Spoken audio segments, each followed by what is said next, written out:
mardi, le 19 novembre. On commence ça sur un nuage. C'est comme ça qu'on commence. Avec Laurence qui murmure, je peux plus travailler avec vous. Et pour cause. Oui, merci, collègue! C'est officiel. En ce mardi 19 novembre 2019, la fatigue nous a rattrapés. Et voilà, c'est fait. Elle nous guettait au passage depuis quelques semaines déjà. Et là, voilà, elle nous a enveloppés de ses bras. Et ce matin, on dirait. Et nous berce. Ça fait quelques jours que ça traîne. On dirait que ce matin, là, elle nous a pris comme ça. Ce matin, là, oui, bien serré. Serait le fait que la météo dehors est absolument déprimante. Mais, un désastre. Là, vraiment, on est officiellement anéanti, complètement. Mais merci d'être là quand même avec nous ce matin. C'est une belle énergie pour commencer. Ça donne envie de continuer, si t'écoutes ça. On a un gros balado à faire aujourd'hui sur l'actualité parce qu'il y en a eu beaucoup dans la dernière semaine des carabins. Raphaël, d'abord, faut expliquer, je pense, aux téléspectateurs pourquoi on a une moustache. Par rapport à la semaine dernière, peut-être. On a revoir la moustache. Dans le fond, on a une moustache parce qu'on trouvait ça beau. Oui. On a regardé les revues tendances 2019-2020, puis non, pas aucunement. La petite moustache molle. On s'est beaucoup fait dire même que c'était très années 70. Ouais. Mais c'est parce que notre équipe de football est toujours en série. Ça va très bien pour eux, on va en parler. Mais bref, les joueurs et certains coachs, certains entraîneurs ont décidé de se faire la moustache des séries éliminatoires. Étant donné qu'on suit beaucoup l'équipe, on est proche d'eux pendant la saison. Par solidarité. On a décidé de passer chez le barbier et d'avoir la petite moustache ici, là. Ça fait une semaine qu'ils en parlent tous les jours de leur moustache. Non, c'est un événement. Un Ça festival fait parler de la moustache. Parce que c'est pas notre faute si on paraît si bien. Ben, c'est ça. Essentiellement. Et faut vraiment préciser qu'on ne ramasse pas de sous pour le Movember. Il n'y a aucune bonne cause rattachée à ça. Si vous voulez quand même me verser, je peux vous donner mon cellulaire pour un virement intérieur. Raphaël, donc tu t'en as parlé un peu, là. Évidemment, on est en pleine série de football et ça se poursuit suite à la victoire des Carabins à Acadia, à Wolfville, en Nouvelle-Écosse, contre les X-Men d'Acadia, samedi dernier, qui nous donne un billet pour la prestigieuse finale de la Coupe Vanier. Oui, après avoir presque laissé notre vie, Renaud, dans un avion. Oui. Vendredi matin. Tu vois comme on est courageux, Laurence? Mon Dieu. Non, mais pas vrai, on a failli laisser notre vie. Mais finalement, tout s'est bien déroulé. Ben donc, oui.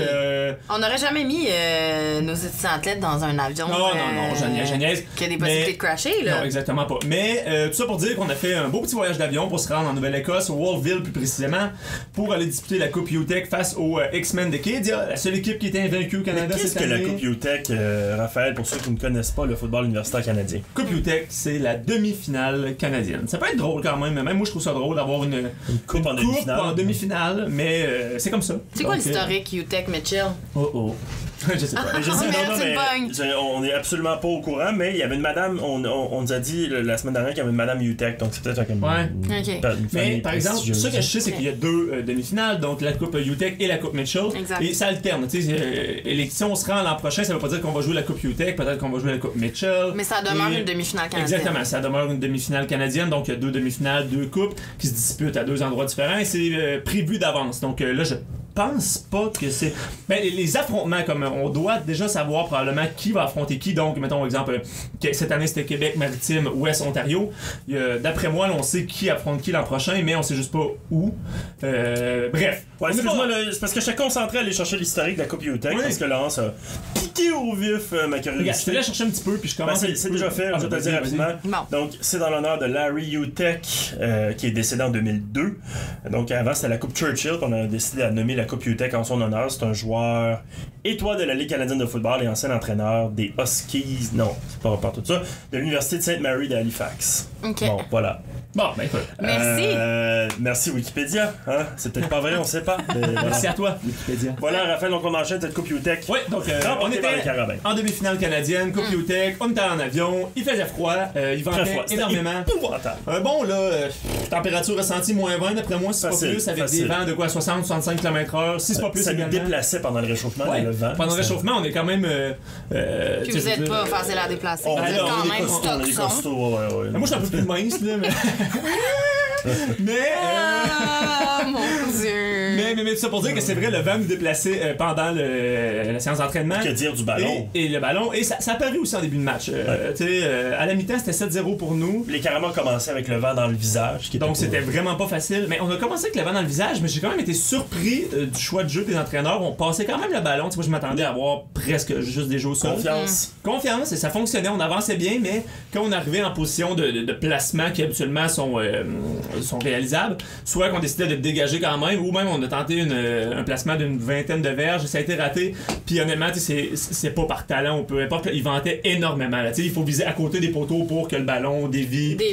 Donc, tout ça fait en sorte que à la mi-temps, 7-0, le football est un jeu d'ajustement. Je pense que les Carabins ont fait de meilleurs ajustements parce que dès qu'on est revenu sur le terrain à la deuxième demi, là, ça a été touché pour finalement avoir un pointage final de 38-0. Donc, on décroche notre billet pour une troisième Coupe Vanier dans l'histoire des Carabins. C'est quand même gros, c'est un gros événement, là, probablement le plus gros événement sportif universitaire. Exactement, le sportif universitaire, un très gros match avec beaucoup de couverture médiatique. Les Carabins sont allés 2 fois. En 2014, on a gagné la Coupe Vanier, notre première et seule Coupe Vanier qu'on a gagnée ici. En 2015, on est retourné. On avait perdu sur le stade, sur le terrain du Stade TELUS à Québec. Cette fois-ci, on y retourne. Donc, espérons que ça se termine mieux cette fois. Ça se termine différemment. C'est pas contre la même équipe parce que là, on va affronter les Dinos de Calgary qui, eux, ont battu les Marauders de McMasters en demi-finale de la finale de la Coupe Mitchell. Donc, ça sent ça. Un beau match de football. Ouais. Plusieurs joueurs qui ont contribué. On s'est ajusté, comme je disais, beaucoup de vent.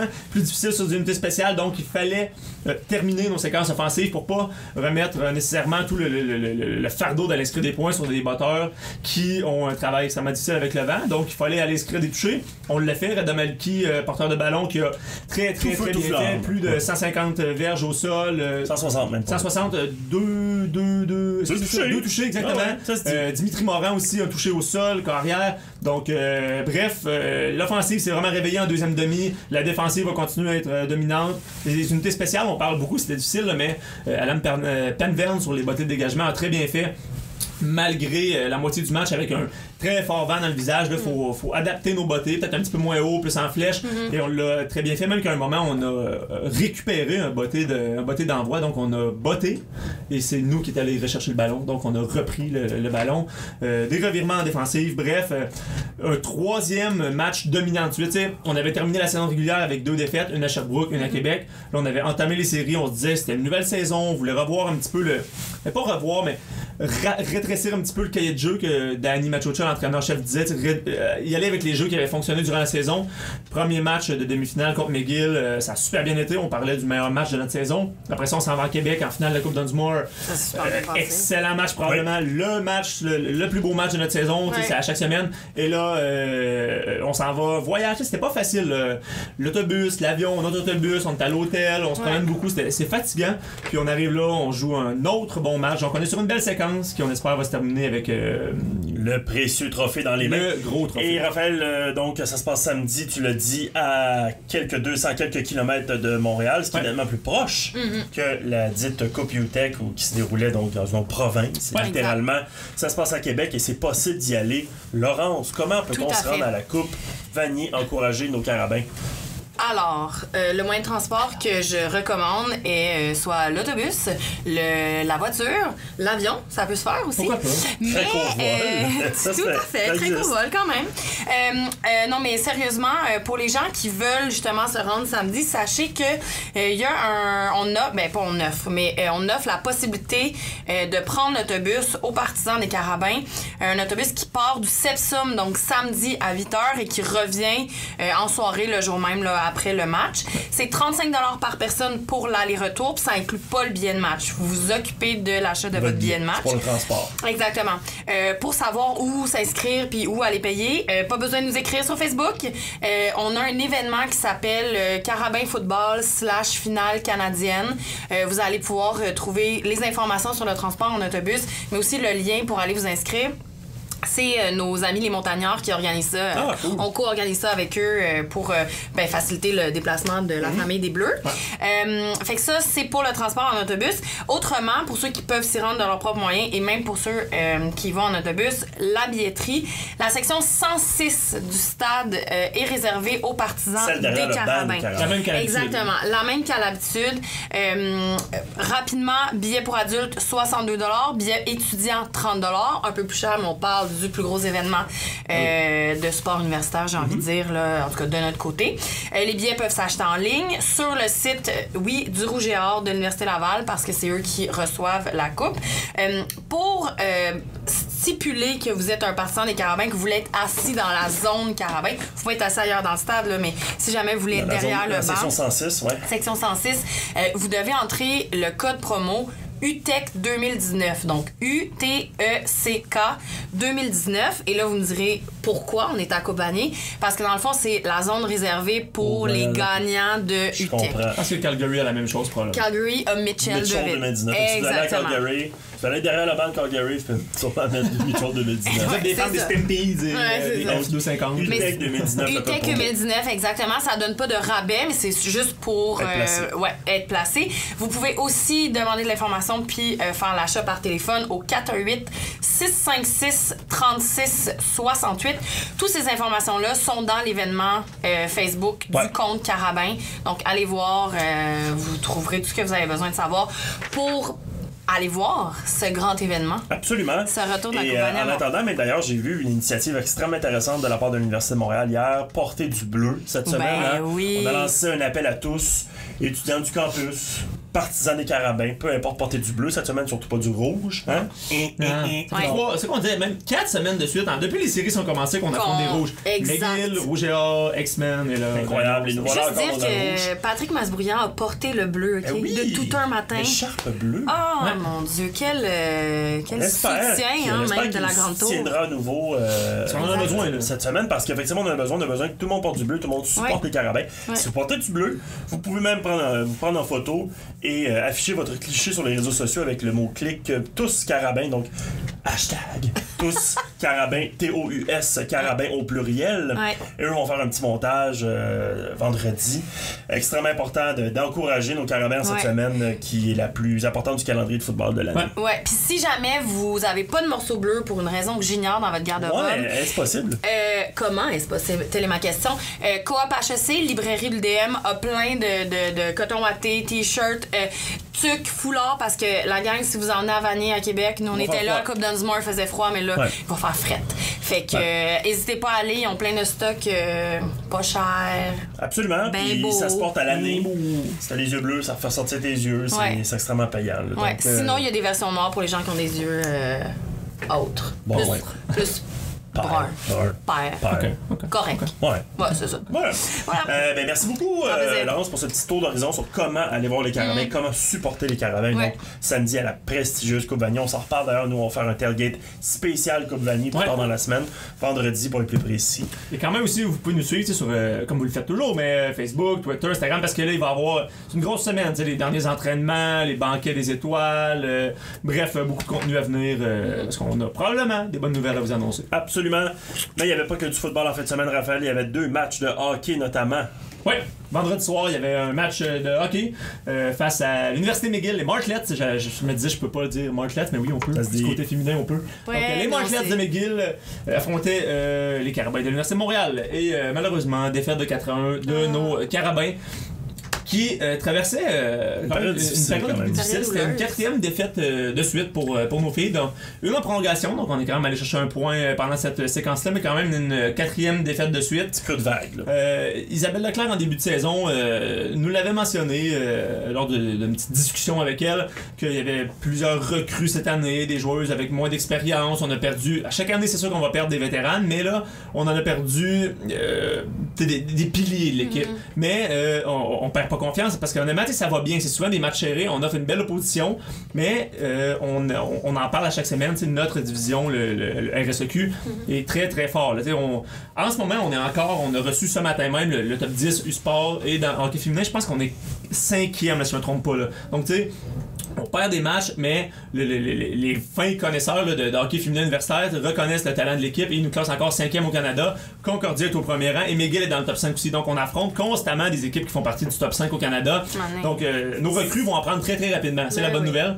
Et moi je suis très confiant. Ce qui a fait mal dans ce match-là, c'est qu'on a eu 7 avantages numériques et on n'a pas été en mesure de marquer. Donc 0 en 7 en avantage numérique, c'est rare dans ce temps-là. Ça fait mal. Ça fait mal, exactement. C'est Alexandra Labelle qui a marqué le seul but. Et dimanche, on s'est repris face aux Ravens de Carleton. Donc, pour mettre fin à cette mauvaise séquence-là, victoire de 2-1. Catherine Dubois et Joanie Garand. On dirait que Joanie Garand, tu sais, quand on parle de recrues qui vont apprendre rapidement, je pense que c'en est une. Je pense qu'à chaque semaine, on dit qu'elle a marqué un but. C'est vrai, son nom sort souvent. Exactement. Ça me rappelle Aubracine l'an dernier, donc, qui était notre coqueluche du balado. Exactement. Et là, donc, Aubracine, justement, qui a bloqué 25 des 26 rondelles dirigées vers elle dans ce match-là. Donc, on avait besoin d'une grosse performance de nos vétérans. Catherine Dubois qui a marqué, nos recrues, Joanie Garand a marqué, et de notre gardienne, Aubracine, 25 arrêts sur 26 tirs. Donc, on va chercher une victoire et là, on va essayer de surfer sur cette séquence de victoire-là. Parce que les Carabins sont présentement 2e au classement derrière les Stingers. C'est ça, je dis. Ils n'ont pas encore perdu cette année. Exactement, on parlait de séquence de défaites et tout. Là, on est encore dans le top 5 au Canada. On est 2e au RSEQ dans une division très compétitive. Faut pas paniquer, ça va très bien en ce moment. C'est juste que on est tellement habitué à des standards élevés de gagner. Championnat de saison, championnat provincial, on s'en va gagner des médailles du sport. Faut pas paniquer parce qu'on a une petite séquence. Il y a beaucoup de matchs. Il y a encore beaucoup de hockey à jouer, effectivement. Raphaël, de sages paroles de la part d'un vétéran du hockey lui-même. Et un ancien joueur de volleyball également. Et quelle transition incroyable vers le volleyball parce qu'il y avait 2 programmes doubles au Sapsum ce week-end. D'abord vendredi contre le Rouge et Or, puis dimanche contre le Vert et Or. Au Québec, on a des noms variés d'équipes. Donc, vendredi, ça commence avec le Rouge et Or, Raphaël. Pour prouver à quel point nous, gens de la ligne bleue, on a nos équipes tatouées sur le cœur. On était à Wolfville, dans notre bucolique petite chambre d'hôtel. C'est bucolique, le bon terme. Bucolique. Non, je sais. Ça va pas. Après, on l'a dit en même temps. Je sais pas pourquoi j'ai dit bucolique. Est-ce que je voulais dire? Il n'y a pas de problème. Bucolique. Non, mais pourquoi pittoresque. Pittoresque. J'ai mélangé 2 mots, exactement. Bucolique. Tout ça pour dire qu'on écoutait nos matchs de volleyball en webdiffusion. En même temps que le hockey. Du Canadien sur la télé, l'ordinateur en webdiffusion. Et on a eu, pour vrai, tout un spectacle. Le gymnase triple était rempli, pleine capacité. Un vendredi soir contre l'Université Laval. Exactement. Et les gens n'ont pas été déçus. Du côté des filles, ça l'a moins bien commencé. On perdait 2 manches à 0. Donc on se dirigeait vers une défaite plutôt expéditive. Et même, j'ai pas les pointages, mais c'était des. Je vais te les sortir. C'était des bonnes raclées. Mais les filles ont su se ressaisir au bon moment pour aller gagner ce match-là en 5 manches. Donc on a gagné le 3e, le 4e et le 5e set pour aller chercher la victoire. Ça, au volleyball universitaire, c'est pas facile à faire. Surtout que l'énergie est basse. Tu perds 2-7 à 0, là, faut que tu en gagnes 3 de suite. Face au Rouge et Or, je pense que c'était les pointages. Ben écoute, les deux, c'était vraiment un match en 2 temps. Hein. 25-19, 25-14, les 2 premières manches. On se rappelle que c'était comme à 6 à un moment donné. Le Carabin a fait quelques points. Donc 25-19, 25-14. 25-14, accusant un retard de 2 manches. Les Carabins enchaînent avec 2 très bonnes manches de 25-13 et 25-12. Et pour finalement l'emporter 15-9 également. Exactement. Puis Olivier Trudel qui tenait à souligner 2 choses après cette victoire-là. Il disait c'est notre caractère, parce que bon, c'est sûr que ça prend du caractère pour aller chercher un match quand tu perds 2-0, et l'énergie de la foule. Il dit honnêtement, on jouait ce match-là à Québec, on jouait ce match-là dans le gymnase vide, probablement qu'on n'allait pas chercher la victoire. Donc vous voyez, vous êtes important, on est important. Absolument. Et toute cette belle énergie-là s'est transportée pour le match des gars ensuite, qui ont, mesdames et messieurs, remporté un match face au Rouge et Or de l'Université Laval en 3 manches. Bravo! Bravo! Même, tu sais, 3 manches de 25-19, 25-15 et 25-22. Ça, c'est. Ça y allait par là, c'est pas dire, là. Première victoire face à Laval cette année. J'ai pris quelques. Ça faisait longtemps que le Rouge et Or n'avait pas perdu. Exactement, parce que le Rouge et Or, avant le match, avait mis une infographie sur leur page Facebook. Et là, je me suis permis d'aller chercher quelques petites informations. Le Rouge et Or avait gagné ses 21 derniers matchs en saison régulière. Donc, avait gagné pendant cette séquence-là 63 manches et en avait perdu 9. C'était 636 jours sans défaite en saison régulière pour le Rouge et Or. Ça, c'est 2 ans, là. Et avait marqué le 1751 points durant cette séquence. Et là, nous, on arrive ici un vendredi soir au Sepsum, 25-19, 25-15, 25-22. Quelle a été la recette de cette victoire, Raphaël? Mais quelle a été la recette? Je pense qu'on a exécuté le plan selon Gazi Guidara. Non, mais honnêtement, mais c'est vrai quand même, parce que au match à Québec, il y a pas longtemps, on avait affronté le Rouge et Or à Québec, et il disait que On avait fait beaucoup d'erreurs directes à l'attaque, au service. Il disait c'était le plan de match. On avait demandé aux gars de forcer. On s'attendait à avoir beaucoup d'erreurs. Il y a eu beaucoup d'erreurs, mais on voulait justement qu'ils forcent, puis qu'ils frappent fort, puis qu'ils frappent vite, puis pour aller chercher de l'expérience. Et là, il dit là, oui, on a perdu un match il y a quelques semaines à Québec, mais plus que la saison va avancer, plus ça va nous servir cette expérience-là. Et là, encore une fois, le plan de match était la même chose. Forcer, on peut pas se permettre de donner des ballons, des balles faciles, renvoyer facilement le ballon. Encore une fois, on a poussé et là, ça a fonctionné. Donc, si à Québec, on s'était dit après une manche ou deux, bon là, ça va vraiment pas, vous êtes taux de service, commencez à y aller facile. Pas certain qu'aujourd'hui, vendredi soir, ça aurait fonctionné. Donc, je pense que Gazi connaît son volet. Connaît bien son volet. Oui, et si on en parlait avec un joueur de l'équipe, demain par exemple, avec Frédéric Thiong. Mais pourquoi pas? Qui va être notre invité, donc demain.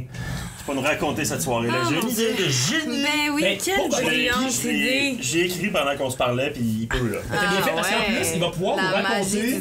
Il va pouvoir nous raconter la victoire de dimanche aussi. Face au Vert et Or de Sherbrooke cette fois-ci. Victoire en 4 manches de notre équipe. Et là, c'est une victoire de caractère qu'on nous a raconté. Et c'est vrai parce que un match aussi intense que celui face au Rouge et Or, des fois, t'arrives un dimanche, il y a moins de gens avec une équipe qui, dans le classement, est plus basse un petit peu. C'est dur d'aller chercher le même niveau d'émotion, mais les gars ont été en mesure de le faire. Donc, victoire en 4 manches. 21 attaques marquantes quand même pour Youssef Bati, notre joueur technique. Ça, c'est pour ceux qui connaissent moins le volleyball. Là, 21 attaques marquantes en 4 manches, c'est beaucoup. Ça veut dire qu'on lui a donné souvent le ballon.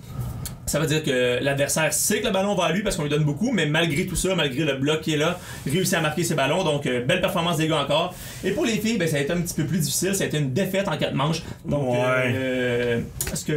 écoute, j'ai regardé le match par petites séquences, là, pas au complet, mais je voyais que les filles étaient un petit peu, je veux dire, nerveuses, je sais pas trop. Même chose un petit peu, je dirais. Les gars étaient en mesure d'aller chercher l'énergie, de rechercher l'énergie vendredi. On dirait que les filles ont peut-être pas été en mesure. Olivier Trudel, lui, ce qu'il disait, c'est que les filles ont joué sur les talons, justement, à reculons. C'est normal pour sauter pour sauter sur les talons. C'est vrai que c'est dur de sauter sur les talons, hein. Ah mon Dieu, j'ai l'impression de faire un podcast avec deux mononcles. Non, mais essaye de sauter sur les talons. Mais oui, ça ne saute pas sur tes talons, là. Ben oui, mais non, c'est ça. Mais quand même, mérite à Sherbrooke qui a remarqué que les filles n'étaient pas dans leur meilleur jour et poussé, attaqué, ça a fonctionné pour eux. Donc, bon match de Sherbrooke, on se reprend. Et donc, en bout de ligne, je pense qu'on peut dire une belle fin de semaine de volleyball. Là. Gars et filles confondus, 3 victoires, 1 revers, notamment 2 victoires face au Rouge et Or. Donc, belle fin de semaine de volleyball au Sepsum. Une première semaine sans soccer également. Le rugby est terminé. Vraiment, les sports d'automne achèvent. Je reprenais mon document du podcast de la semaine dernière. Je reprends souvent le même document et j'efface l'information, mais les sports sont là encore. Et j'effaçais soccer, j'effaçais cross-country, j'effaçais. C'est quoi que t'as dit aussi? Rugby, exactement. Et la semaine prochaine, on va parler de football, c'est sûr et certain, peu importe ce qui arrive, mais la semaine d'après, ce sera effacé football. Ben, tu parles de la semaine prochaine, puis je vais prendre le témoin au passage. Là. Il y a du volleyball. Les gars sont sur la route à l'Université du Nouveau-Brunswick, dans les Maritimes. Les filles sont à l'UQAM vendredi soir, évidemment. La Coupe Vanier, samedi, certes. Il y a du hockey féminin, dimanche à domicile. De la natation à Laval, dimanche. Et du volleyball à Ottawa féminin, dimanche. Mais surtout, ce week-end, samedi et dimanche, nous recevons une des coupes universitaires de badminton ici au Sepsum. Je dis une parce que c'est une étape du championnat RSEQ de badminton. La deuxième, si je ne m'abuse, la première est à l'UQTR. Et donc, on est à l'étape ici au Sepsum. Donc, 2 jours de badminton ici dans le gymnase triple. Exactement.